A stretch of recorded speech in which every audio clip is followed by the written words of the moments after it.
Listening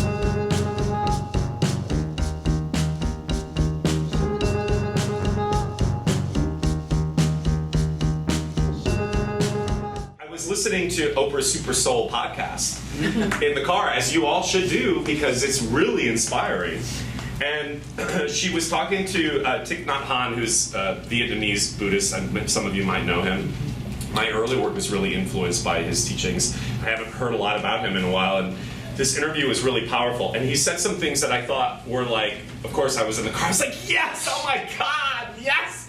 And it's such a good reminder, mostly about just practice. It's all practice, practice, practice, practice. To be mindful is just practice. To become present is just practice. That's what acting is. It's just a practice. And some days you're better at it than others, but if you start to train your brain, which is you are the only person who can do it, your lover can't do it, a teacher can't do it, well, a technique, a practice can do it, but you are in charge of it. So I thought that was one takeaway. But the thing that I think is interesting, so from a Buddhist point of view, a Buddhist tenet or the principle of Buddhism is that we are all, every single sentient being, every person is a whole radiant being. And that would be called our Buddha nature. That's your divine nature. That's the essence of who you are. And what's fascinating about it is we have this other stuff that seems to blind us of our own nature.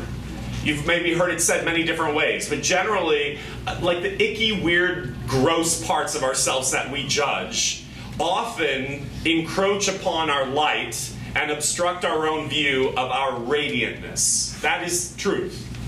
And so we generally identify more with those icky parts.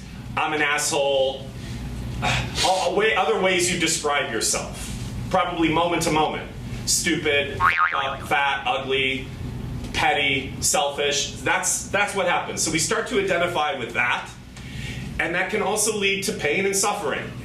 And mindfulness is a practice of you realizing you are not those things you tell yourself.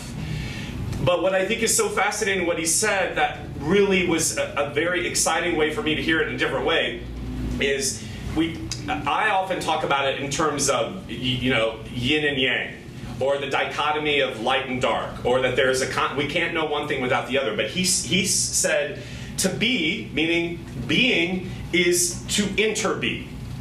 And he said we inter-are. So if you're not quite grasping this, I want you to think about it in terms of that word inter is like intersection or interwoven. And he talked about so Oprah asked him, how can we be radiant beings and so much shit going on that's wrong with the world? How can we be these channels of light and so much within ourselves is conflict, and outside is conflict driven? And he so talked about the interbe, which is you can't have one without the other. You have good and evil. We have evil and we have good to know that there is a distinction of something else. You have suffering and pain so that we can have happiness.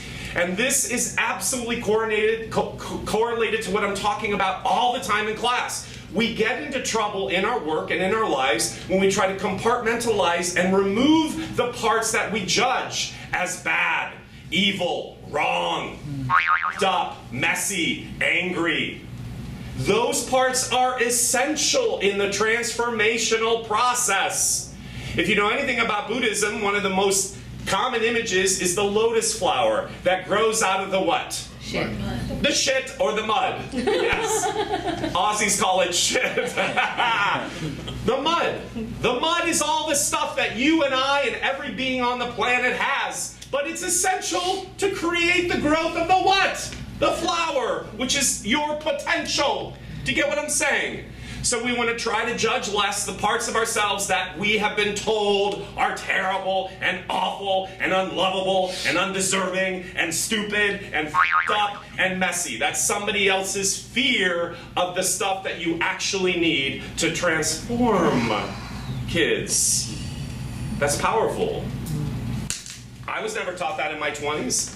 So I was constantly running away from those parts that I've realized are essential, are just as essential as the good qualities I see in myself.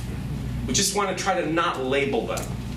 Anyway, he said it much more eloquently than I did. That's my own take on it. But I just love to be is to interbe. And to have one, you must have the other.